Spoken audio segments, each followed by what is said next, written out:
ආයිබෝවන් දයාබර දුවේ පුතේ අපි අදත් මේ එක් වී සිටින්නේ ගුරු ගෙදර අධ්‍යාපනික වැඩසටහන් මාලාවත් සමගයි. 13 ශ්‍රේණියට අයත් තර්ක ශාස්ත්‍රයේ විෂය මාලාව යටතේ පවතින එක් ප්‍රධාන විෂය කාණ්ඩයක් අදත් අපි සාකච්ඡාවට භාජනය කරනවා. මීට පෙර දවසක අපි තර්ක ශාස්ත්‍රයේ රූපික ආභාස කියන කොටස කතා කරා ඔබට මතක ඇති. අද අපි කතා කරන්න හදන්නේ මේ ආභාස ගොඩේ තියෙන අනෙක් කොටස පිළිබඳවයි. නැත්තම් නරූපික තර්කාභාස කියන කොටස පිළිබඳව. අපි මුලින්ම බලමු මේ තර්කාභාස ගැන කතා කරද්දී අපිට ප්‍රධාන වශයෙන්ම ළඟා වෙන්න තියෙන නිපුණතාවය මොකක්ද කියලා. අපි 8 බිඳුව කියන නිපුණතාවයේ යටතේ තමයි මේ කතා අද දවසේ තුල මේ කතා කිරීම දිගටම කතා කරගෙන යන්නේ. විස්තරාත්මක චින්තනයේ ඇසුරින් නරූපික තර්කාභාසවල ස්වභාවය හඳුනා ගනී. අපිට මෙහිදී නිපුණතා මට්ටම් දෙකක් කරා ළඟා වෙන්න වෙනවා. 8.1 නිපුණතාවය තමයි රූපික තර්කවල ආභාසයන්හි ස්වરૂපය පරීක්ෂා කර බලයි. මේ අපි මීට පෙර දවසක ඔබත් එක්ක සාකච්ඡා කරා. අද අපි කතා කරන්න බලාපොරොත්තු වෙන්නේ 8.2 නරූපික තර්කන ආභාසයන්හි ස්වરૂපය පරීක්ෂා කර බලයි කියන කාණ්ඩය. ඉතින් පුතේ දුවේ අපි බලමු මුලින්ම මේ කියන නරූපික තර්කාභාස ඇති වෙන්නේ කොහොමද කියලා. අපි මුලින් දවසක කතා කරා රූපික තර්කාභාස කියන්නේ ආකෘතියේ දෝෂ නිසා හටගන්නා ආභාස කියලා. නමුත් අපි අද මේ කතා කරන නරූපික ආභාස ප්‍රධාන වශයෙන්ම අපි භාවිතා කරන භාෂාව නිසා අපි භාවිතා කරන වචන එහෙම නැත්නම් අපි කතා කරන ස්වරූපය අපි කතා කරන වාංමාලාව ඇතුලේ තමයි මේ කියන නරූපික කියන දෝෂ ඇති වෙන්නේ. අපි තර්ක කරන්න භාවිතා කරන්නේ වචන සහ ශබ්ද. එහෙම නැත්නම් අපි පද දිගින් දිගට අපි පද පාවිච්චි කරද්දී දිගින් දිගට අපි කතා කරද්දී මේ කතා කරන දේවල් ඇතුලේ යම් යම් ගැටලු සහගත තැන් ඇති වෙන්න පුළුවන්. ඇරිස්ටෝටල් විසින් මේ තර්කාභාස කොටස ශාබ්දික ආභාසයක් කියලා නම් කරලා තියෙනවා. මේකෙන්ම ඔබට පැහැදිලි ශාබ්දිකයි කියන්නේ අපි මේ කටින් උච්චාරණය කරන දේවල්. එහෙම නැත්නම් ශබ්දය තුලින් ඇතිවන යම්කිසි දෝෂයක් කියලා. ඉතින් දරුවනේ අපි බලමු මේ නරූපික ආභාස කොහොමද ඇති වෙන්නේ කියලා.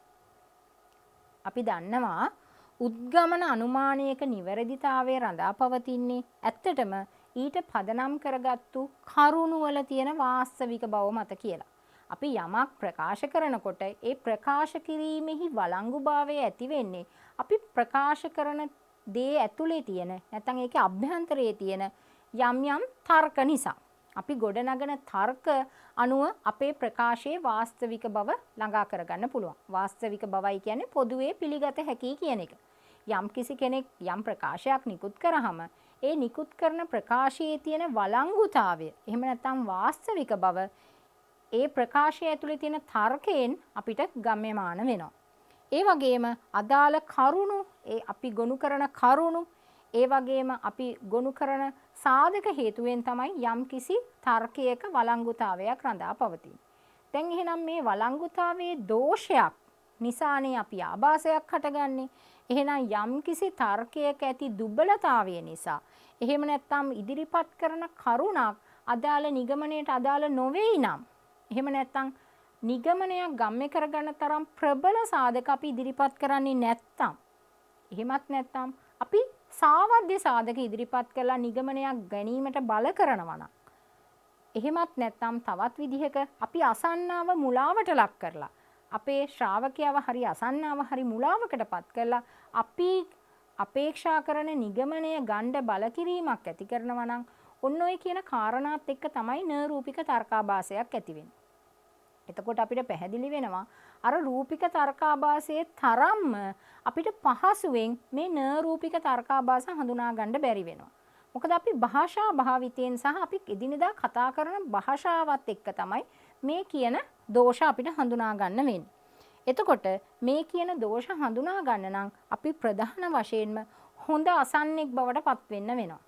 හොඳින් ඇසුවොත් තමයි අපිට තේරෙන්නේ මේ කියන කාරණේ නිගමනය ගම්‍ය කරගන්න බැරිද? එහෙම නැත්නම් නිගමනයේ වළංගුතාවයක් අපිට සාධනය කරගන්න පුළුවන්ද මේ කියන කාරණා ඔස්සේ කියලා. එහෙනම් නරූපික තර්කාභාස අපි අධ්‍යයනයේ පහසුව සඳහා දරුවනේ ප්‍රධාන වශයෙන් කොටස් 5කට බෙදලා වෙන් කරලා තියෙනවා. එතකොට අපිට මතක තියාගන්න සහ අපේ විෂය මාලාවේ යටතේ අපිට ලකුණකට යන්න ගියාම ඉතා පැහැදිලි ඔයාලට විස්තර කිරීම කරගෙන යන්න පුළුවන්. අපි බලමු මොනවද මේ ප්‍රධාන කාරණා 5 කියලා. අදාළ නොවන බව හේතුවෙන් ඇතිවන ආභාස. අපි ඕවට පොදුවේ අර්ථාන්තරා කියලා නම් කරනවා. මොකක් හරි නිගමනයක් ගන්න අදාළ නොවන සාධක දිගින් දිගටම ඉදිරිපත් කරලා නිගමනයක් ගන්න බල කරනවා නම් අපි ඒ භාෂා කාණ්ඩය අර්ථාන්තරා කියන කොටට දාලා කතා කරනවා. ඊළඟට අපි කතා කරනවා ප්‍රධාන නරූපික ආභාසයක් විදිහට දුබල උද්ගමන ආභාසය. තවත් කාණ්ඩයක් අපි කතා කරනවා සාවද්‍ය පූර්ව විනිශ්චයන් පිළිබඳ ඇතිවන ආභාසය. මීට අමතරව සංදිග්ධතා ආභාසය සහ භාෂා සාදෘශ්‍යතාමය ආභාසය කියලා ප්‍රධාන කොටස් 5ක් යටතේ අපි දීර්ඝව මේ කියන නරූපික ආභාස කතා කරනවා. අපි එකින් එකට අරගෙන විස්තර කරලා බැලුවොත් පුතේ දුවේ අපි ප්‍රධාන පළවෙනි කාණ්ඩයේ තයිටි නරූපික ආභාස එකින් එක අරගෙන කතා කරලා බලමු. අදාළ නොවන බව හේතුවෙන් ඇතිවන ආභාස එහෙම නැත්නම් අර්ථාන්තර ආභාස කියන්නේ මොනවද කියලා ඉස්සෙල්ලා අපි බලමු. නිගමනයක් සනාථ කිරීමට ඉදිරිපත් කර ඇති කරුණු හෙවත් සාක්ෂි අදාළත්වයෙන් තොරවීම එහෙමත් නැත්නම් අදාළ නොවන බව හේතු කරගෙන අපි නිගමනයක් ගන්න බල කරනවා නම් අපි ඒවට කියනවා අර්ථාන්තර ආභාසයක් කියලා. අපි අවයව තුල ඉදිරිපත් කරන ප්‍රකාශ නිගමනය ගන්න තරම් ප්‍රමාණවත් නැත්තම් එහෙම නැත්නම් නිගමනය ගන්න තරම් අදාළත්වයක් නැත්තම් ඒ වගේ කාරණා අපි අර්ථාන්තර ආභාස ගොඩේ දාලා තමයි කතා කරන්නේ. ප්‍රධාන වශයෙන් මේ ආභාස කාණ්ඩයේ යටතට එන අනුකාණ්ඩ කිහිපයක් තියෙනවා. පළවෙනි එක තමයි තර්ජනාත්මක ආභාසය, දෛන්‍ය මූල ආභාසය, ජනෝත්වේදන ආභාසය, පුද්ගලාලම්බන ආභාසය, යදුර්ජා ආභාසය සහ අර්ථාන්තර ආභාසය කියන කාණ්ඩ ටික. අපි එකින් එකට අරගෙන මේ කාණ්ඩ කතා කරෝතින් පුතේ දුවේ. අපි බලමු අපේ ප්‍රශ්න පත්‍රයේ නිතර හමු වෙන තර්කාභාස කිහිපයක් තමයි මේක ඇතුලේ අපිට කතා කරන්න තියෙන්නේ. පළවෙනි එක තමයි තර්ජනාත්මක තර්කාභාසය. එදිනදා ජීවිතයේදී අපි විවිධාකාරයේ තර්ජන කරනවා. අපිට වක්‍රව හෝ ඍජුව යමෙකුට තර්ජනය කරන්න පුළුවන්.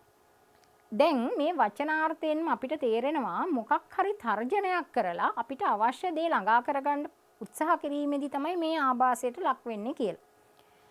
අපි නිගමනයට අදාළ හේතු යුක්ති දක්වන්නේ නැතුව ඒ වෙනුවට ඍජුව හරි වක්‍රව හරි අපේ අසන්නාව භ්‍රාන්තයට එහෙම නැත්නම් බියට තැතිගැන්මකට ලක් කරලා අපේ අවශ්‍ය නිගමනය ගන්වා ගැනීමට බල කරනවා නම් ඔන්න එතෙන්දී අපිට පේනවා තර්ජනාත්මක ආභාසයක් හටගෙන තියෙනවා කියලා.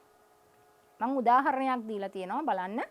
මේ උදාහරණ සියල්ල ඔයගලන්ට ඉතා පහසුවෙන් ප්‍රශ්න පත්‍ර අධ්‍යයනයේදී හොයාගන්න පුළුවන්. නිරන්තරයෙන් ප්‍රශ්න පත්‍රවල හමු වන උදාහරණමයි අපි මේ අවස්ථාවේදී ගෙනල්ලා තියෙන්නේ.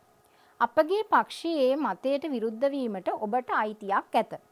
එහෙත් මෙතෙක් කෙසේ විරුද්ධ වූවන්ගේ අඹදරුවන්ගේ හා දේපළවල ආරක්ෂා විරහිතභාවය ගැන අපි අවධානය යොමු කරන්නේ නැහැ කියලා කියනවා.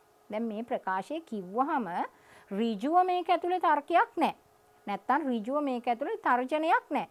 මේකේ කියන්නේ නැහැ කොයි වෙලේකවත් අපේ පක්ෂයේ මතයට කොහොමඩවත්ම විරුද්ධ වෙන්න ඔයාට අයිතියක් නැහැ කියලා. මේකෙදි කියනවා වක්‍රව අපේ පක්ෂයට විරුද්ධ වුවොත් ඔබේ අඹදරුවන්ට හෝ දේපළවලට හානියක් සිදු වේය කියලා. මේ ප්‍රකාශය ඔයගලන්ගේ ප්‍රශ්න පත්‍රයේ දුටුවාම ඔයගලන්ට පැහැදිලි වෙන්න ඕනේ මේ කියන්නේ තර්ජනාත්මක ආභාසය තමයි කියලා. පුතේ දුවේ ඔයගලන්ට විශේෂයෙන්ම මේ උදාහරණයක් දීලා ආභාසය මොකක්ද කියලා හඳුනා ගන්න කිව්වහම නිවැරදිව හොඳින් දීලා තියෙන ප්‍රකාශය කියවන්න. ප්‍රකාශය කියවලා ඔබ තීරණය කරන්න මේ කියන්නේ මේ ආභාසයදයි කියා. තර්ජනාත්මක ආභාසය කියලා හඳුනාගත්තට පස්සේ ඔබ උත්තරේ ලියන්න සූදානම් වෙන්න ඒ මත ඉඳගෙන. අපි පාඩම අවසානයේදී එකින් එක කතා කරමු කොහොමද අපි ප්‍රශ්නයකට උත්තර ලියන්නේ කියලා. ඊට පස්සේ අපි කතා කරනවා දෛන්‍ය මූල තර්කාභාසය පිළිබඳව. දරුවනේ දෛන්‍ය මූල කියලා කියන්නේ අනුකම්පාව කියන වචනය. එතකොට යම් කිසි නිගමනයක් ගන්න අපි අදාළ කරුණක් කියන්නේ නැතුව ඒ අදාළ පාර්ශවයේ අනුකම්පාව ජනනය කරමින් ඒ අනුකම්පාව හේතු කරගෙන අපේ නිගමනය ගන්න අපි බල කරනවා නම් ඒ අවස්ථාවේදී අපි කියනවා දෛන්‍ය මූල තර්කාභාසය ඇති වෙලා කියලා. යම්කිසි පාර්ශවයක් පිළිබඳ අනියත අනුකම්පාවක් අරගෙන ඒ අනුකම්පාව ඔස්සේ නිගමනයක් ගන්න ඉල්ලා සිටිනවා නම් ඒ අවස්ථාවේදී අපිට පෙනී යනවා දෛන්‍ය මූල තර්කාභාසයක් ඇති වෙලාය කියලා. බලමු මගේ උදාහරණය කොහොමද කියලා. සභාපතිතුමනි, මම වැඩිපඩි ලැබීමට සුදුස්සෙක් වන්නේ දරුවන් 6 දෙනෙක් සිටින මගේ වැඩිමල් ගැහැණු දරුවා ගොළු වන අතර එකම පිරිමි දරුවා මන්ද බුද්ධිකය. බිරිඳ රැකියාවක් කරන්නේද නැත. මා හැර අන් කිසිවෙකුගේ පිළිසරණක් මේ දරුවා පවුලට නැති නිසාය.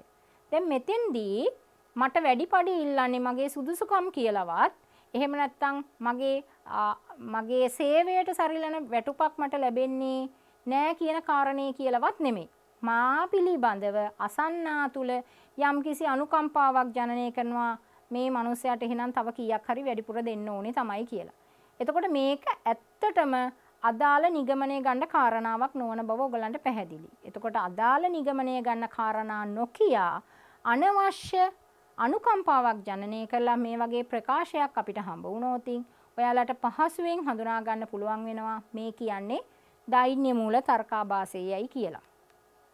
අපි බැලුවොත් ඊළඟ කාරණාව ජනෝත්වේජන තර්කාභාසය. ජන උත්වේජනය.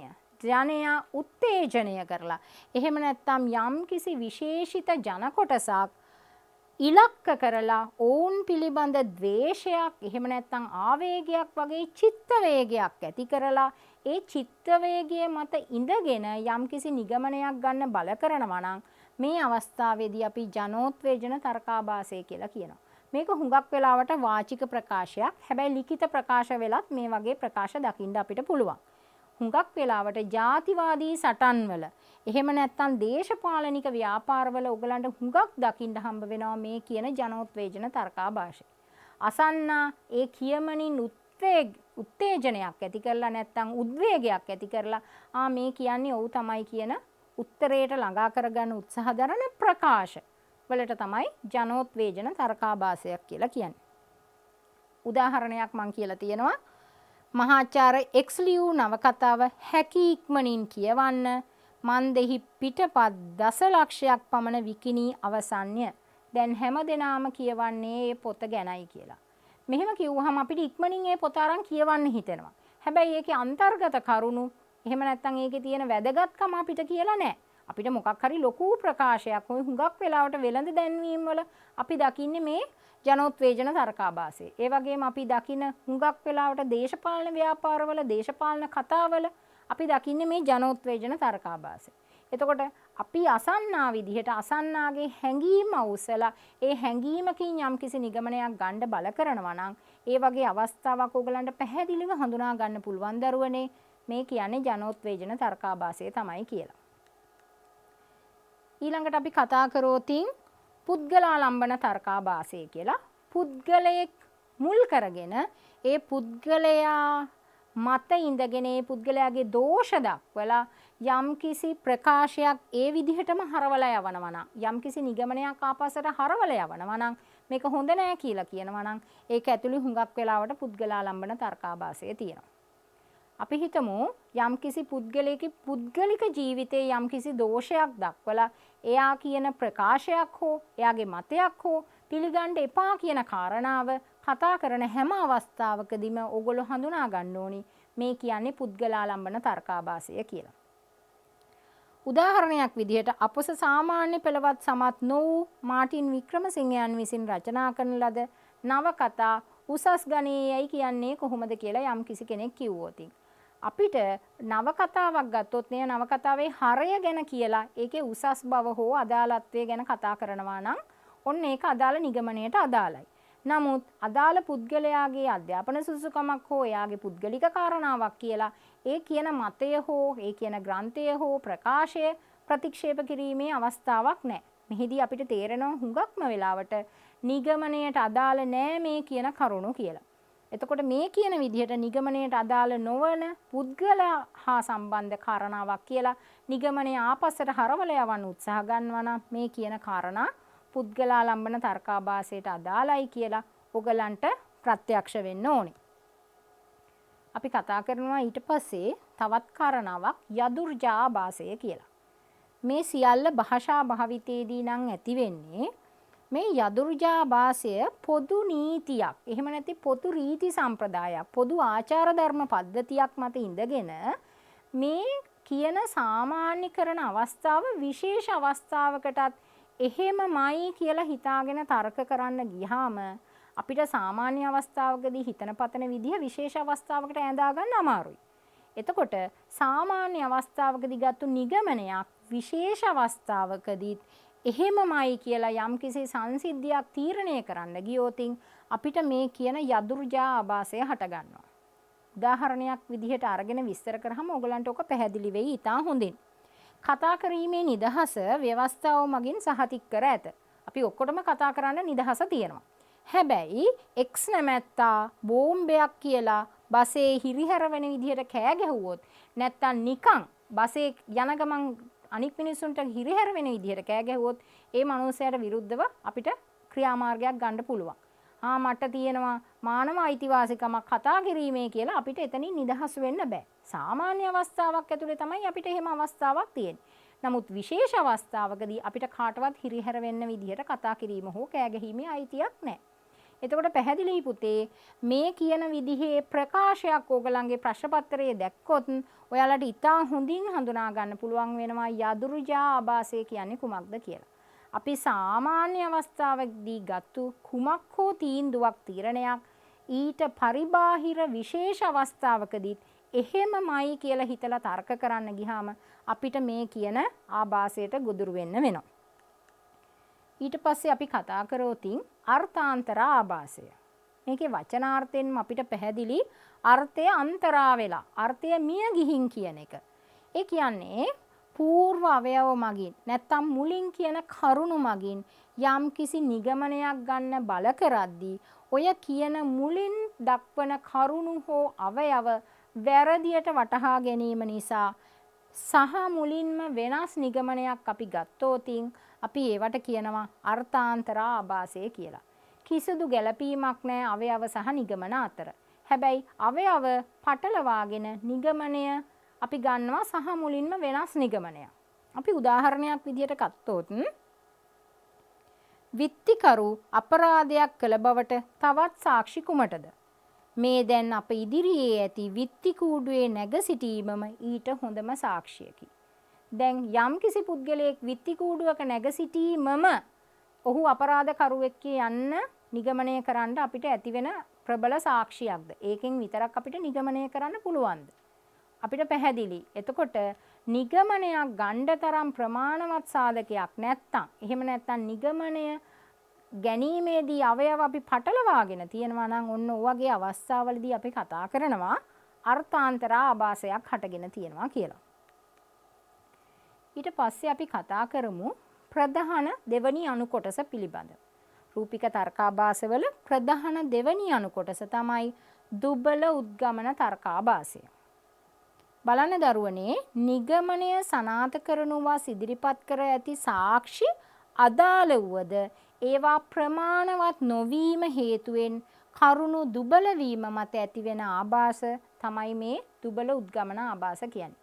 අපි ඉදිරිපත් කරන කරුණු අදාළයි. නමුත් දරුවනේ, ඒ ඉදිරිපත් කරන කරුණු නිගමනය ගන්න තරම් ප්‍රමාණවත් නැහැ.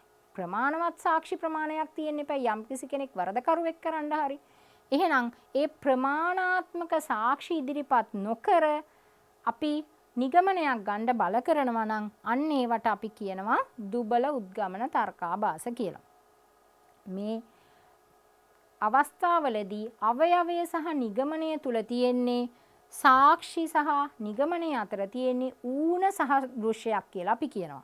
ඌන සහදෘශ්‍යයක් කියලා අපි කියනවා. ප්‍රධාන වශයෙන් දුබල උද්ගමන තර්කාභාස වලට අයිති වන තර්කාභාස කාණ්ඩ කිහිපයක් තියෙනවා. පළවෙනි එක තමයි ආප්ත ප්‍රමාණ තර්කාභාසය, ඊළඟට අඥාන මූල තර්කාභාසය, නගම්‍යතා තර්කාභාසය, ඒ වගේම කාකතාලීය න්‍යාය, එහෙම නැත්නම් කාකතාලීය තර්කාභාසය, විලෝම යදුරුජා තර්කාභාසය, දුබල සාදෘශ්‍යමය තර්කාභාසය. දැන් අපි එකින් එකට බලමු මේ කාරණා කොහොමද ප්‍රශ්න පත්‍රයක අපි සාකච්ඡා කරන්නේ කියලා. ආප්ත ප්‍රමාණ තර්කාභාසය. ඇත්තටම ආප්තය කියන එක විද්‍යාවට අවශ්‍යයි. ආප්තය කියන්නේ ඇදුරු මතයක්. හැබැයි අපි අදාළ ශාස්ත්‍රයට නොවන වෙනත් ශාස්ත්‍රයකට මතයක් ඉදිරිපත් කරන්න ගියාම ඒ කියන පුද්ගලයාගේ විශේෂඥතාවය හරි ජනප්‍රියත්වය හරි සලකලා අපි නිගමනයක් ගන්න බල කරනවා නම් අපි ඒවට කියනවා ආප්ත ප්‍රමාණ තර්කාභාසය කියලා. යම් කිසි පුද්ගලයෙක්ගේ විශේෂඥතාවයේ තියෙන එක ශාස්ත්‍රයකට නමුත් අපි කතා කරන්නේ තවත් ශාස්ත්‍රයක් පිළිබඳව. දැන් අපි හිතමු උදාහරණයක් අරගෙන බැලුවොත් රූමත් ජනප්‍රිය නිලියක් වන X ලෝවටා නිලියන්ගේ රුව වඩන සබන් කියලා බෝල සබන් කියනවා. ඉතින් අපිත් බෝල සබන් අරගෙන ගානවා ලස්සන වෙන්න හිතාගෙන. එහෙනම් ඒ නිලියගේ ජනප්‍රියත්වය පදනම් කරගෙන අපිට නිගමනයක් ගන්න බල කරනවා නම් අපි ඒ වගේ අවස්ථාවල කියනවා මේක ආප්ත ප්‍රමාණ කියලා.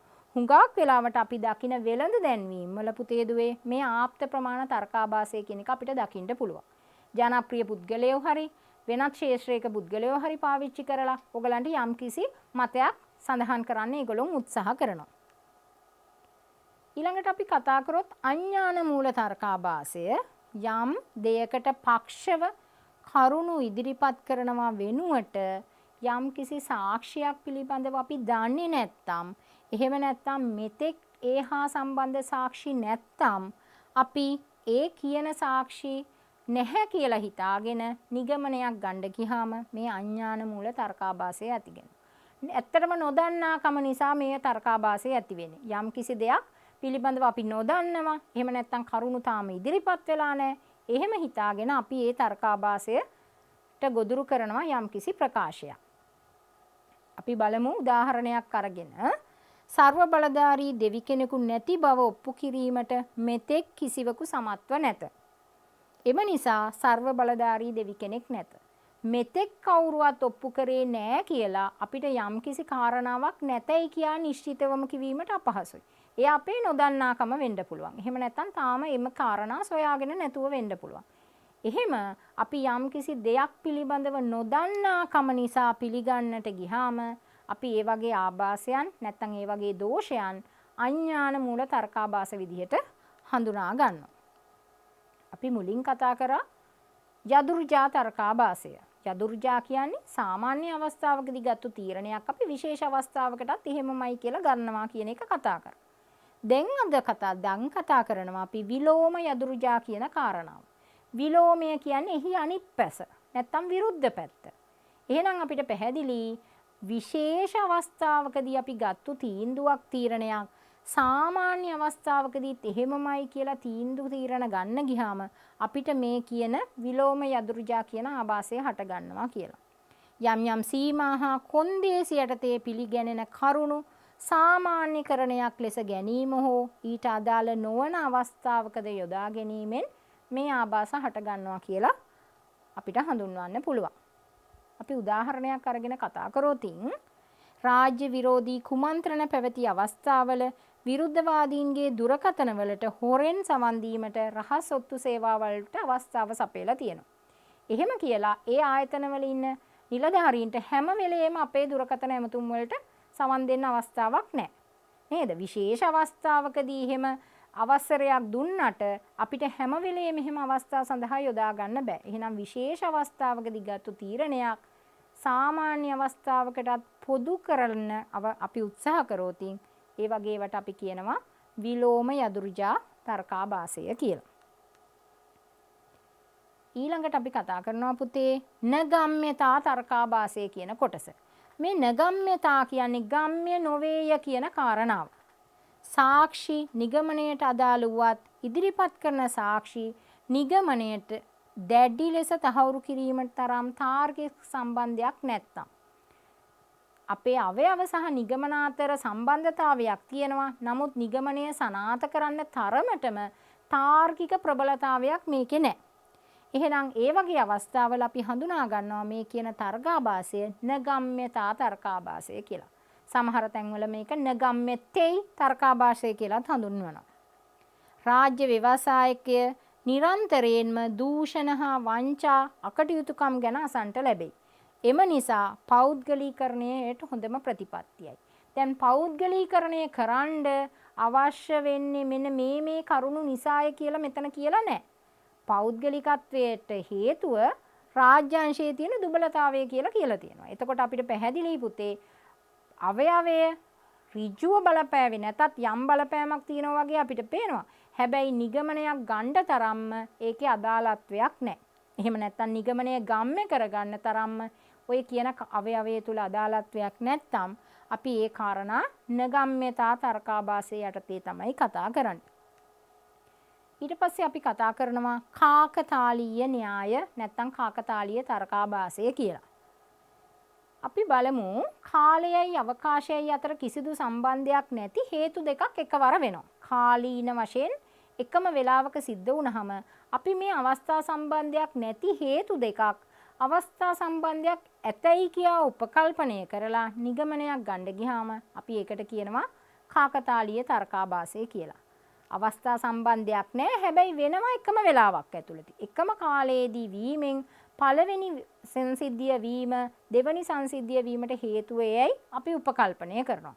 එසේ උපකල්පනය කරලා පළවෙනි සංසිද්ධිය නැවත්තන්න යනවා දෙවනි සංසිද්ධිය නැවත්වීම උදෙසා. මේ වගේ අවස්ථාවල අපි කියනවා කාකතාලීය න්‍යායක් එහෙම නැත්නම් කාකතාලීය තර්කාභාසයක් ඇති වෙලා කියලා.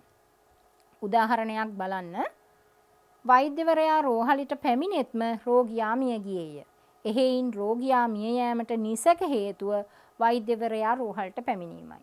එතකොට වෛද්‍යවරයාට ඊට පස්සේ රෝහලට එන්න දෙන්නේ නැහැ. මොකද රෝගීන් මිය යනවා යයි සිතා. මෙය ඇත්තටම මේක ඇතුලේ තියෙන්නේ කිසිම අවස්ථා සම්බන්ධයක් නැති කාරණා. එහෙනම් ඔයගලන්ට පැහැදිලි මේ වගේ අවස්ථා අපිට කාකතාලීය තර්කාභාසයට ගොදුරු වෙනවා කියන එක. ඊළඟට අපි කතා කරනවා දුබල සාදෘශ්‍ය ආභාසය. දරුවනේ දුබල සාදෘශ්‍ය කියන්නේ මෙතෙන්දී අපිට සාදෘශ්‍ය කියන එකත් විද්‍යාවේදී ආප්තේ තරම්ම වැදගත් කියලා අපි ඉගෙනගෙන තියෙනවා. අපි මීට පෙර පාඩම් වලදී ආප්තේ කොච්චර විද්‍යාවට වැදගත්ද කියලා ඉගෙන ගත්තා. ඒ වගේම සාදෘශ්‍ය කොච්චර වැදගත්ද කියලාත් ඉගෙන ගත්තා. හැබැයි මේ ආප්තය වගේම සාදෘශ්‍ය ප්‍රමාණවත් නොවනවා නම් සාදෘශ්‍ය අපේ නිගමනයේ ගණ්ඩ තරම් ප්‍රමාණාත්මක නැත්නම් අපි ඒකට කියනවා දුබල සාදෘශ්‍ය ආභාසයක් කියලා. උදාහරණයක් විදිහට බලන්න පෘථුවිය මෙන්ම අඟහරුද සූර්ය වටා ගමන් ගන්නා ග්‍රහයන්ය. හරි. ඔයගලන්ට පැහැදිලි. පෘථුවියට මෙන්ම අඟහරුටත් වායු ගෝලයක් ඇත. ඔයගලන්ට තේරෙනවා ඒකත් හරි වගේ. එමෙන්ම අඟහරුටත් තියෙනවා චන්ද්‍රයෙක් පෘථුවියටත් චන්ද්‍රයෙක් ඉන්නවා. එහෙම කියලා අපිට පෘථුවියේ ජීවීන් ඉන්න නිසා අඟහරුගේ ජීවීන් ඉන්නවාය කියලා උපකල්පනය කරන්න බෑ. පැහැදිලිද? එතකොට අවයව තුල කියන කාරණා මුලින් එකට සම්බන්ධතාවයක් තිබ්බට අපේ නිගමනය ගන්න තරම් අර මුලින් කියපු සහසම්බන්ධතා ඉතා හොඳින් ගැලපෙන්නේ නැත්නම් ඔය කියන දුබල සාදෘශ්‍ය ආභාසයට ගොදුරු වෙනවා. ඊට පස්සේ අපි ප්‍රධාන තවත් අණු කොටසකට යනවා පුතේ සාවද්‍ය పూర్ව විනිශ්චයන් මත ඇතිවන ආභාස. මේ නරූපික ආභාස කාණ්ඩයේ තුන්වෙනි ආභාස කාණ්ඩයේ විදිහට තමයි අපි සාවද්‍ය పూర్ව විනිශ්චයන් මත ඇතිවන ආභාස ගැන කතා කරන්නේ.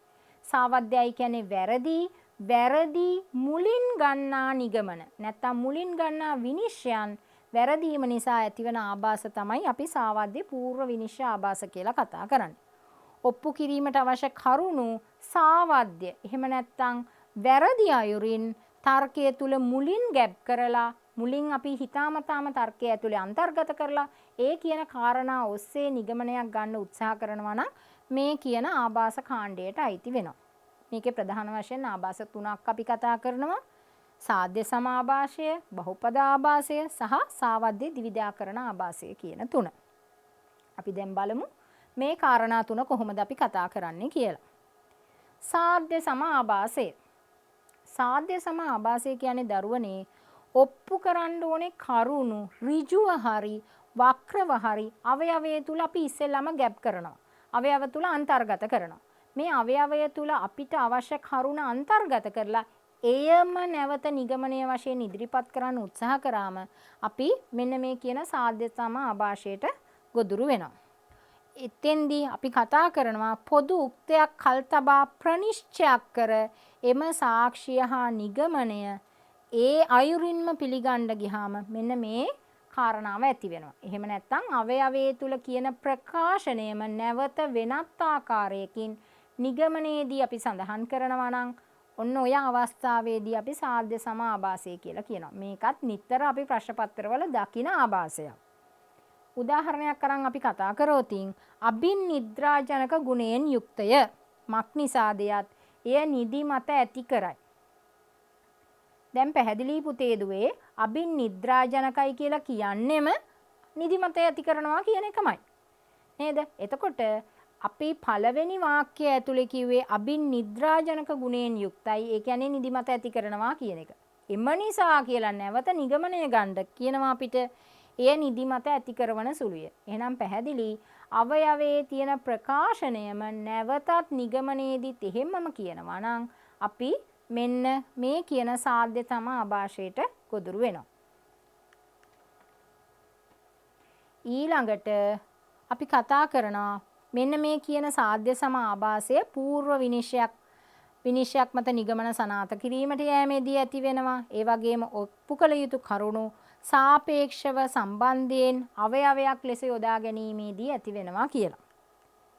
ඊළඟට අපි කතා කරනවා බහු ප්‍රශ්න ආభాසය. බහු ප්‍රශ්නයි කියන්නේ ප්‍රශ්න ගොඩක් එකවර ඉදිරිපත් කිරීම වගේ එකක්. අපි අපේක්ෂා කරනවා යම් නිගමනයක්. ඔය නිගමනය සනාත කරන අයුරින් අපි ප්‍රශ්නයක් නැවත අහනවා. අපි ගත්ත නිගමනයක අපි පිහිටලා ඉන්නවා. ඒක සනාත කරන්න ඊළඟ පාර්ශවයෙන් අපි ප්‍රශ්නයක් අහනවා. ඒකට ඔව් කිවීමේ අපේක්ෂාවෙන්. ඔබ ඊයේ රාත්‍රියේ සොරකම් කළ බඩු සැඟවුවේ කොහේද? දැන් මෙතෙන්දී අපි මුලින් නිශ්චිත කරගෙන ඉන්නවා මේ කියන පුද්ගලයා ඊයේ රෑ සොරකමේ ගියාය කියලා. ඒ සඳහා අවශ්‍ය සාක්ෂියක් විදිහට අපි උත්තරයක් සපයා ගන්න ප්‍රශ්නයක් අහනවා. ඒවා කොහෙද සැඟවලා තිබ්බේ කියලා. දැන් ඔයගලන්ට පැහැදිලි මුලින් ගත්තු නිගමනයක් සාක්ෂාත් කරන්න තමයි මේ වගේ ප්‍රශ්නයක් අහන්නේ. එහෙනම් මේ වගේ අවස්ථාවක් අපේ ප්‍රශ්න පත්‍රයේ දැක්කොතින් ඔයාලට හඳුනා ගන්න පුළුවන් වෙන්න ඕනේ මේ කියන්නේ බහු ප්‍රශ්න ආభాසය කියලා. දැන් අපි කතා කරන්න යන්නේ සාවද්‍ය ද්විධාකරණ ආభాසය පිළිබඳව. මෙහිදී අපි කතා කරේ අපිම විකල්ප දෙකක් ඉදිරිපත් කරලා මේ විකල්ප දෙකින් එකක් අපිම ප්‍රතික්ෂේප කරලා නිගමනයක් ගන්න අපි බල කරනවා. මෙහිදී අපි තුන්වෙනි විකල්පයකට ඉඩ අවස්ථා සලසන්නේ නැහැ. තුන්වෙනි විකල්පයකට ඇති ඉඩකඩ අහුරා විකල්ප දෙකින් එකක් සනාත කරන ආකාරයට තර්කය හැඩගැස්වීම සාවද්‍ය ද්විධාකරණ ආభాසයේ ස්වરૂපයයි. මෙහිදී අපිම තමයි විකල්ප දෙකම කියන්නේ. ඒ දෙකෙන් එකක් අපිට අනවශ්‍ය එක ප්‍රතික්ෂේප කරන්න උත්සාහ කරනවා. උදාහරණයක් අරගෙන බලමු අපි. ඔබට එකවර දෙදෙනෙකුට සේවය කළ නොහැකිය. එහෙයින් එක්කෝ ඔබ දෙවියන්ට සේවය කළ යුතුය නැත්නම් සාතන්ට සේවය කළ යුතුය. මට පෙනෙන්නේ ඔබ දෙවියන්ට සේවය නොකරන බවය. එහෙයින් ඔබ සාතන්ට සේවය කරනවා විය යුතුය. මෙහිදී සාතන් සහ දෙවියන් කියන විකල්ප දෙකම අපි තීරණය කරලා අපි මේකක් ප්‍රතික්ෂේප කරලා අපිට අවශ්‍ය විකල්පයට අපි ගේන්න උත්සාහ කරනවා. මේ වගේවත් නිතර අපිට විභාග ප්‍රශ්න පත්‍රවල දකින්න පුළුවන්. එතකොට හොඳින් අපි අවධානය කරගන්න ඕනේ මේ කියන්නේ මොන ආభాසයද කියන එක. අපි දැන් ඊළඟ ප්‍රධාන කොටසට යනවා නරූපික ආభాසවල. 4 වෙනි කාණ්ඩය සංදිග්ධතාවයේ හේතු කොටගෙන ඇතිවෙන ආభాස. අපි සංදිග්ධයි කියන වචනයත් තර්ක ශාස්ත්‍රය ඉගෙන ගන්න මුල් කාලයේදී ඉතා හොඳින් අවධානය කරගෙන ඉන්නවා. සංදිග්ධ කියන්නේ අපි යම්කිසි ප්‍රකාශයක අර්ථ ගොඩක් තියෙන අවස්ථාවකදී මේ අර්ථ පටලවා ගැනීම නිසා ඇතිවෙන ආభాසයක්. එහෙම නැත්නම් ඇතිවෙන දෝෂයක්. භාෂාමය ප්‍රකාශයක පදයක අර්ථ කිහිපයක් ගැනීම නිසා හෝ ව්‍යාකරණ රීති වලින් බැහැරව ගොස් වාක්‍ය තැනීම නිසා අර්ථ සංදිග්ධ විය හැකියි. මෙසේ අර්ථවල ඇතිවන සෙලවන සුළු ස්වභාවය තමයි අපි චල කියලා කියන්නේ. ඒ අනුව මේ සංදිග්ධතාවයෙන් ඇතිවන ආభాස ප්‍රධාන කොටස් දෙකකින් අපි කතා කරනවා දරුවනේ. එකක් තමයි ශබ්ද චල ආభాසය, අනික එක තමයි වාක්‍ය චල ආభాසය. එහෙනම් අපිට පැහැදිලි සංදිග්ධතාවයක් කියන්නේ මොකක්ද කියලා. සංදිග්ධතාවයක් කියන්නේ යම්කිසි එක පදයක හෝ ප්‍රකාශයක අර්ථ ගොඩක් තියෙන්න පුළුවන්. නමුත් අපි මේ අර්ථ ගොඩ පටලවා ගැනීමෙන් අපි දන්න එහෙම නැත්නම් එක් අර්ථයකින් අපි හිතා ගැනීම තුළින් යම්කිසි ගැටලුවක් ඇති වෙන්න පුළුවන්. එතකොට මේ කියන ආభాසයේ ප්‍රධාන වශයෙන් කොටස් දෙකකින් කතා කරා. එකක් තමයි ශබ්ද චල ආభాසය, අනික එක තමයි වාක්‍ය චල ආభాසය කියන එක. දැන් අපි බලමු ශබ්ද චල ආభాසය කියන්නේ මොකක්ද කියලා. කවර සන්දර්භයක වුවද පදයක් අසංදිග්ධ විය යුතුයි. අසංදිග්ධයි කියන්නේ නිශ්චිත අර්ථයක් තියෙන්න ඕනේ. නැත්නම් අසන්නා ව්‍යාකූල තත්වයට පත් වෙනවා. මොන විශේෂේශ්‍රය අපි කතා කරත් අපි කතා කරන භාෂාවේ වචනවල නිශ්චිත අර්ථයක් තියෙන්න ඕනේ. අර්ථ ගොඩක් තිබ්බොත් අපි අසන්නා කුමන අර්ථය වටහා ගනීදයි කියන්න අපි දන්නේ නැහැ. එහෙත් පදයක් සංදිග්ධ වීමෙන් වගන්තියේ අදහස අපැහැදිලි වේ. ඒක තමයි ශබ්ද චල ආభాසය කියලා හඳුන්වන්නේ. අපි යම්කිසි ප්‍රකාශයක් කියනවා. ඒ ප්‍රකාශය හරිම සංදිග්ධයි. එතකොට අසන්නා මොන වගේ අදහසක් ගම්මේ කරගත්තාද කියන වගේ අපි දන්නේ නැහැ. එතකොට ඒ වගේ ප්‍රකාශයක් ගත්තාම මේ ප්‍රකාශයම අපි ශබ්ද චල ආభాසය කියන කොටසට ගන්නවා. වේගයෙන් දිව යන සියල්ලන්ටම ශක්තිමත් පාද ඇත. සියලු ගංගාවෝ වේගයෙන් දිව යති. එම නිසා සියලු ගංගාවන්ට ශක්තිමත් පාද ඇත. හුඟක් වෙලාවට මේ ලස්සන වාක්‍ය සිංහලයේ භාවිතා කරන බොහොම සාහිත්‍යමය ප්‍රකාශ තුල තමයි මේ කියන සංදිග්ධතාවයන් නැති වෙන්නේ. යම්කිසි වාක්‍යයක් අපි රසවත්ව කියන්න ගියාම තවත් තැනකදී එම වාක්‍ය අපි අසා තිබුණා නම් ඒ දෙක එකට සම්බන්ධ කරන්න ගියාම අපිට මෙන්න මේ ආభాස ඇති වෙන්න පුළුවන්.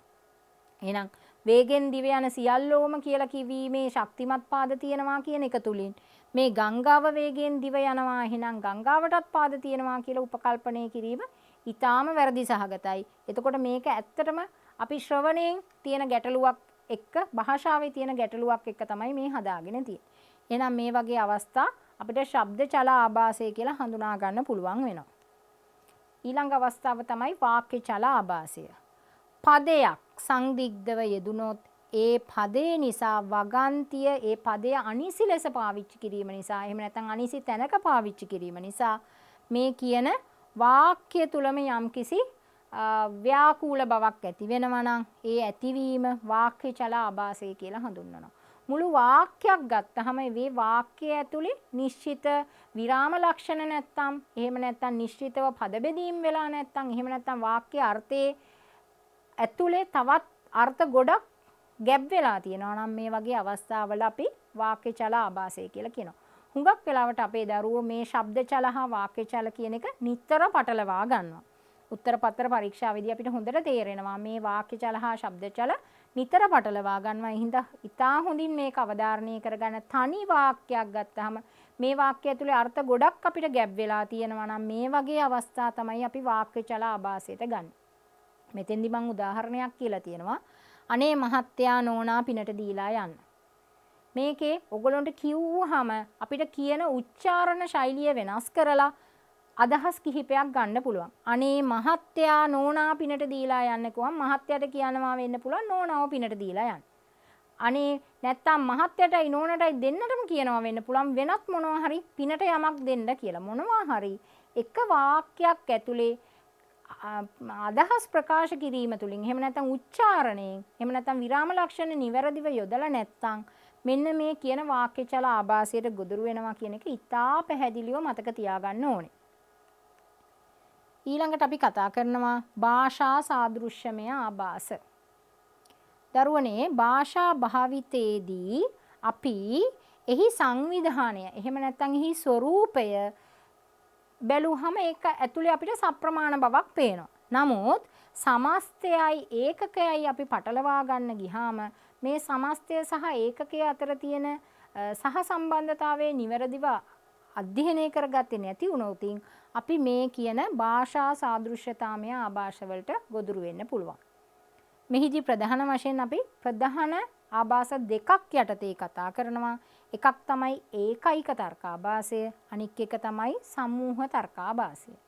එතකොට අපිට පැහැදිලි භාෂා සාදෘශ්‍යතාමය එහෙම නැත්නම් ඒකකය සහ සමූහය අතර තියෙන පටලවා ගැනීම හේතුවෙන් තමයි අපිට මෙන්න මේ කියන ආభాස හඳුනා ගන්න පුළුවන් වෙන්නේ. මෙහිදී අපි ඒකයික තර්කාභාසය ගැන කතා කරෝතින් ඒකයිකයි කියන්නේ සමස්තෙහි පවතින ලක්ෂණයක්. එහි එක් එක් ඒකකයේ තුලක් තියෙනවා කියලා අපි උපකල්පනය කරන්න ගියොත් එහෙනම් ඒක ඇතුලේ මේ කියන ඒකයික තර්කාභාසය හටගන්නවා. සමස්තයේ පවතින ලක්ෂණයක් එහි එක් එක් ඒකකයක් තුල පවතින්නේ යන්න වටහා ගැනීම නිසා ඒකයික ආභාසය හටගනී. මෙය සමස්තය ඒකකයකට පටලවා ගැනීමකි. අපිට කොයි වෙලේකවත් සමස්තයක තියෙන ගුණයක් ඒ සමස්තය ඇතුලේ තියෙන එක එක සමාජිකයාට හෝ වස්තුවට හෝ ඇතයි කියලා උපකල්පනය කරන්න යන්න බෑ. උදාහරණයක් රාජකීය සංගමයට වසර 300ක් සපිරේ. කාල් පොපර් එහි සමාජිකයෙකි. එම නිසා කාල් පොපර් වසර 300ක් වයස්ගත වූවෙකි. අපිට එහෙම කියන්න පුළුවන්ද? සම්මතයක් විදිහට සමූහයක තියෙනවා නම් ලක්ෂණයක් ඒ සමූහයේ ඇතුළේ ඉන්න එක ඒකකයකටත් එම ලක්ෂණයම තියේයි අපිට උපකල්පනය කරන්න ගියොතින් ඒකේ ගැටලුවක් ඇති වෙනවා. මුළු ක්‍රීඩා කණ්ඩායමම දක්ෂේ නම් ඒ ක්‍රීඩා කණ්ඩායමේ ඉන්න එක් ක්‍රීඩකයා දක්ෂ හෝ අදක්ෂ කියලා උපකල්පනය කරන්න යන්න බෑ අපිට. පැහැදිලි. මෙන්න මේ අවස්ථාවත් අපිට නිතර අපේ ප්‍රශ්න පත්‍රවල දකින්න හම්බ වෙනවා. දරුවෝ මේ ඒකයික සහ සමූහ කියන ආභාස දෙක නිතර පටලවා ගන්නවා. හැම වෙලේම මතක තියාගන්න සමස්තයේ පවතින ගුණයක් එක් ඒකකයකට ආදේශ කරන්න ගියොත් තමයි ඒකයික තර්කාභාසය ඇති වෙන්නේ. සමස්තයක ලක්ෂණයක් එක ඒකකයකට ආදේශ කරන්න ගියාම අපිට ඒකයික තර්කාභාසයක් හටගෙනෙනවා. අපි දැන් කතා කරනවා සමූහ තර්කාභාසය ගැන. එක් එක් ඒකකයක් තුල තියෙන ලක්ෂණ මෙන්න මේ කියන සමූහයටම තියෙනවා කියලා උපකල්පනය කරන්න ගියොත් ඔන්න අපිට ඇති වෙනවා සමූහ තර්කාභාසය. එක් එක් ඒකකයක් ඇතුලේ තියෙන එක් එක් ගුණාංගය පොදුවේ සමූහයේ ඒ කියන සමූහයේ එහෙම නැත්නම් ඒ කියන කුලකයටමයි කියලා අපි උපකල්පනය කරාම එතෙන්දිත් අපිට ගැටලුවක් ඇති වෙනවා. උදාහරණයක් ගත්තොත් එක් එක් පරමාණුවක් පියවි ඇසට නොපෙනේ. එම නිසා පරමාණුවෙන් සෑදූ මේ හුණු කූරද ඇසට නොපෙනේ. අපිට ඒ උදාහරණයෙන්ම පැහැදිලි පරමාණු අපිට ඇසට පේන්නේ නැහැ කියලා අපි දන්නවා. පරමාණු ගොඩක් එකතු වෙලා තමයි යම්කිසි වස්තුවක් හැදෙන්නේ කියලාත් අපි දන්නවා. එහෙනම් මේ පරමාණු එකතු වෙලා හැදිච්ච වස්තුවත් පරමාණුව පේන්නේ නැහැ කියලා ඇසට පේන්නේ නැහැ වෙන්න බෑ. එහෙනම් ඔයගලන්ට පැහැදිලි මේ කියන සමූහ තර්කාභාසය කියන එක ගොඩ නැගෙන්නේ කොහොමද කියලා. එක් එක් ක්‍රීඩකයා දක්ෂයි කියලා සමස්ත කණ්ඩායමම අපි අරගෙන කිව්වොත් මෙන්න මේ ක්‍රීඩකයා ඉන්න මේ ක්‍රීඩා කණ්ඩායමම දක්ෂයි කියලා එහෙනම් ඒකේ ගැටලුවක් තියෙනවා. පැහැදිලි මං හිතන්නේ ඔය කියන කාරණා.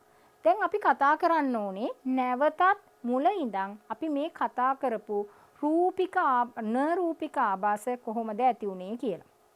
අපි දන්නවා පුතේ දුවේ මේ නරූපික තර්කාභාස ඇත්තටම ඇති වෙන්නේ අපේ භාෂා භාවිතයත් එක්ක කියලා.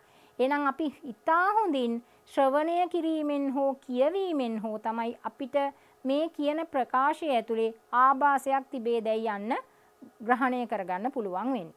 දැන් අපේ අභිප්‍රාය අපේ ප්‍රශ්න පත්‍රයේ තියෙන ප්‍රශ්නයට උත්තර ලිවීම නම් අපේ ප්‍රශ්න පත්‍රයේ මේ කියන ප්‍රශ්නය දෙවිධයකින් යෙදෙන්න පුළුවන්. එකක් තමයි ඔයගලන්ට යම්කිසි ප්‍රකාශයක් ඉදිරිපත් කළා ඒ ප්‍රකාශයේ ආභාසය හඳුනා ගන්න වෙනවා. යම්කිසි ප්‍රකාශයක් ඉදිරිපත් කරලා තියෙනවා ප්‍රශ්න පත්‍රයේ විසින් ඒ ප්‍රශ්න පත්‍රයේ තියෙන ප්‍රකාශය කියවලා බලලා ඕගොල්ලෝ මෙන්න මේ කියන ආභාසයට මේ ප්‍රකාශය ගොදුරු වෙලා තියෙනවා කියලා හොයා ගන්න ඕනේ. මේ කියන ආභාසය තර්ජනාත්මක ආභාසයටයි අයිති වෙන්නේ. මේ කියන ප්‍රකාශය දෛන්‍ය මූල ආභාසයටයි ගොදුරු වෙන්නේ. එහෙම කියලා හොයාගෙන අපි අදාළ විදිහට පිළිතුරු ලිවීමට උත්සාහ ගන්න ඕනේ. ඒක තමයි එක් ක්‍රමයක්. තවත් ක්‍රමයක් තියෙන්න පුළුවන්. ඔයාලට ආභාසය තනියෙන් විස්තර කරලා උදාහරණයක් සහිතව විස්තර කරන්න. දෛන්‍ය මූල තර්කාභාසයේ අනු කුමක්ද කියලා හරි ඒ වගේ ආකෘතිමය ප්‍රශ්නයක් ඇහුවොත් ඔයාලා උත්සාහ කරන්න ඕනේ හැම වෙලේම නිශ්චිත විස්තර කිරීමක් සහිතව උදාහරණයක් දෙන්න.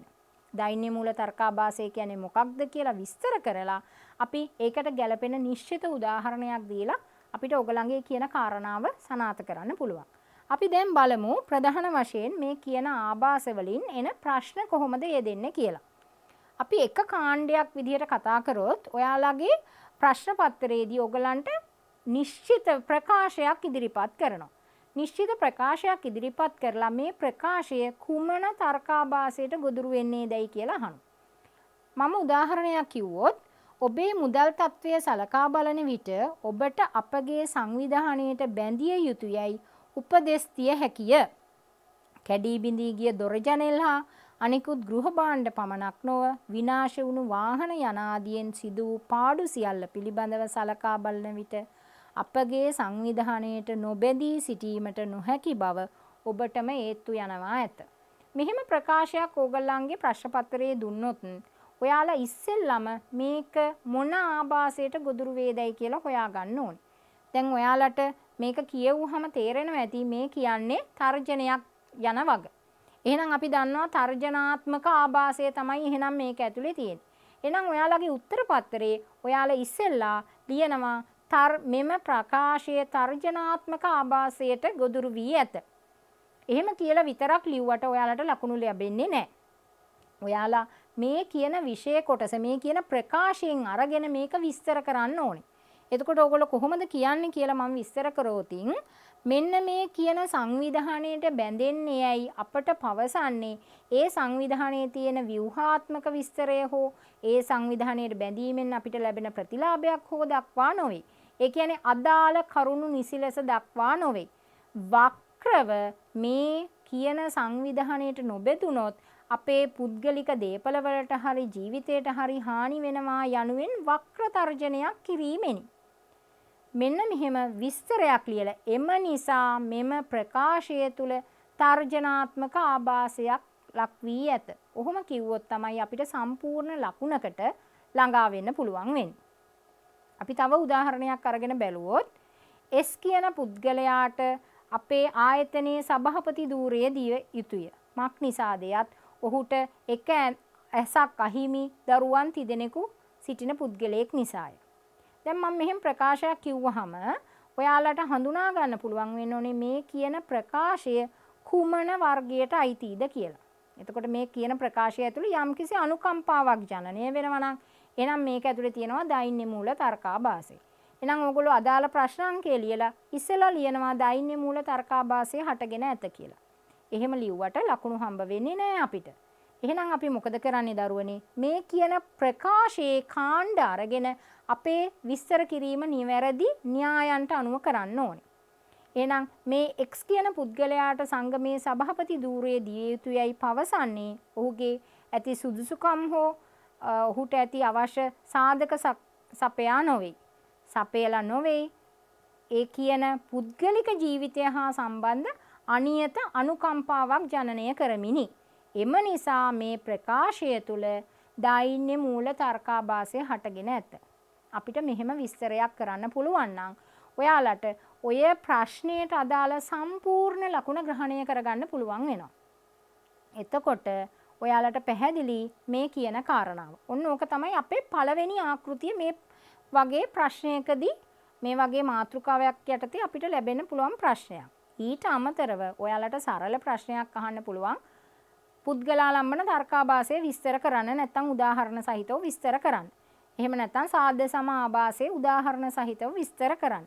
මේ වගේ එකක් ආවොත් ඔයගොල්ලෝ හොඳට මතක තියාගන්න ප්‍රධාන වශයෙන් අවශ්‍ය කාරණාව ඉතා සරලව න්‍යායාත්මකව ලියලා අනිවාර්යෙන්ම උදාහරණයක් සටහන් කරන්න ඕන. හොඳට මතක තියාගන්න සෑම කාරණාවක්ම සනාථ කරන්න අපි සුදුසු උදාහරණයක් දැක්වීම හොඳ ලකුණකට යන්න ඉතා හොඳ ක්‍රමවේදයක් වෙනවා. ඉතින් දැන් මේ පාඩම නැවත අපි ආපස්සට ගිහිල්ලා ආවර්ජනය කරලා බැලුවොත් අපිට හොඳට මතක් වෙනවා අපි ඉතා දීර්ඝ කාලයක් මේ පාඩම දැන් දිගට විස්තර කරා. එහෙනම් අපිට හොඳට ප්‍රත්‍යක්ෂ වෙනවා කියලා මම හිතනවා මේ පාඩමේ කාරණා ටික ඉතා හොඳින් අවබෝධ වුණා කියලා. අපි නැවත මතක් කරොත් දරුවනේ ආභාස ප්‍රධාන වශයෙන් කොටස් දෙකකින් අපි කතා කරා. රූපිකාභාස සහ නරූපික ආභාස කියලා. එතකොට මේ කියන රූපික ආභාස සත්‍ය වශයෙන්ම ආකෘතියක හටගන්නේ ඒවා අපිට හඳුනා ගන්න හරි පහසුයි. ආකෘතිමය දෝෂයක් ඇති වෙලා මේ ආකෘතිමය දෝෂය නිසා යම්කිසි තර්කයක් වරදිනවා නම් මේක රූපික ආභාස ගණේලා අපි කතා කරා. ඊට පස්සේ අපි කතා කරා නරූපික ආභාස. මේ නරූපික ආභාස ඇති වෙන්නේ ඇත්ත වශයෙන්ම අපි කතා කරන භාෂාවේ. ඒ හින්දාමයි ඇරිස්ටෝටල් මේකට ශාබ්දික ආභාස කියලා කිව්වේ. අපි කතා කරන භාෂාවේ තියෙන යම් යම් ගැටලු අපි හිතාමතාම කරනවා වෙන්නත් පුළුවන්. මේ හිතාමතාම කරන හෝ අපි අතින් සිදුවන වැරදි නිසා නිගමනයට යම්කිසි බලපෑමක් එකතු වෙනවා නම් මේ නිගමනයට ඇතිවෙන බලපෑම අපි ආభాසයක් කියලා හඳුනාගත්තා. එතකොට ඒ කියන ආభాස අපි නරූපික කාණ්ඩයේහිලා කතා කරා. නරූපික ආభాස අපි ඉතා විශාල ගණනාවක් කතා කරගෙන ගියා. දෛන්‍ය මූල, කාකතාලීය, තර්ජනාත්මක, සාධ්‍ය සම, ඒකයික වගේ විදිහට. එතකොට ඔයගොල්ලෝ ඉතා හොඳින් මේ ප්‍රායෝගික කාරණා ටික ඉතා හොඳින් පාඩම් කරලා විභාගයට ගියොතින්, ඉතා හොඳින් සූදානම් වෙලා විභාගයට ගියොතින් මේ ප්‍රශ්නයට ඉතා හොඳ ලකුණකට ළඟා වෙන්න පුළුවන්. ඉතා පහසු ප්‍රශ්න අහන්නේ මේ පාඩම අදාළ කොටසෙන්.